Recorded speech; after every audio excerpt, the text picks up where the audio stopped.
Hello again everyone, Dr. Dan Bockmann here. Today I'm going to go over one of my shoulder drills that I prescribe for patients, and this one is a middle row. It's been around forever. There are a million different ways to do this exercise. However, I really like using a piece of elastic band like this, and this one is from Black Mountain Industries. You can find it on Amazon for I think 12, 14 bucks. And what I like about it too is that it has handles integrated into it.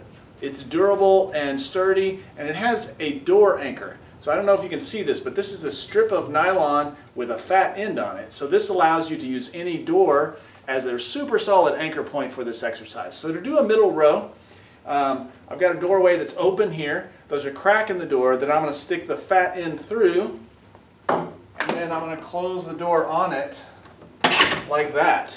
It's literally that simple. And ideally, roughly about chest height is a good anchor point.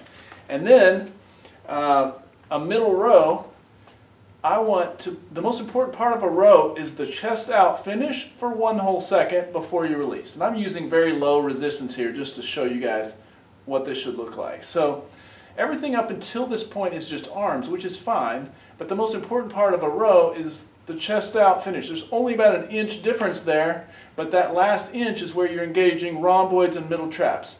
Also, make sure that you're not shrugging upward as you pull. So think shoulders set down and back, and then I release.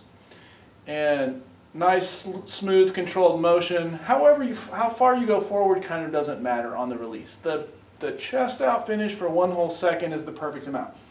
My rules are 2 sets of 10 reps. Each rep finishes with a 1 second squeeze and pull against as much resistance as you can get all the way back with. So if this feels easy, that means back up. I'm going to go out of frame here. So basically you only have to do this once to twice a week.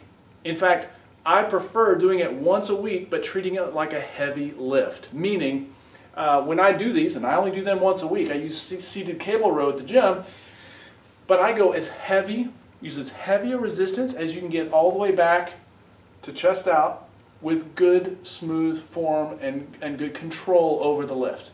And what that means, since I'm only doing it once a week, I'm only doing 2 sets of 10, that's what builds strength rather than endurance. We want endurance too, but the big wins in rehab come from building strength. And the stronger you are back here, and this is rhomboids and middle traps mostly, the better able your good posture muscles are to maintain good posture, and they're better able they are to protect you when you can't maintain good posture.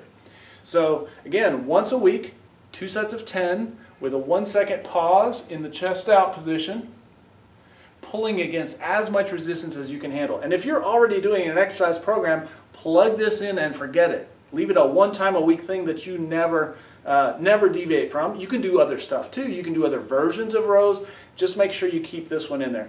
Doing the same thing with dumbbells, not the same. Bent over dumbbell row or a barbell row, those are all variations, or like a rowing machine. Those are all versions of rows, but I want the resistance to be the highest at the end point, which is chest out. And if you're in some of those other versions, it's a little harder to make sure that you're actually finishing chest out and engaging those muscles we care about.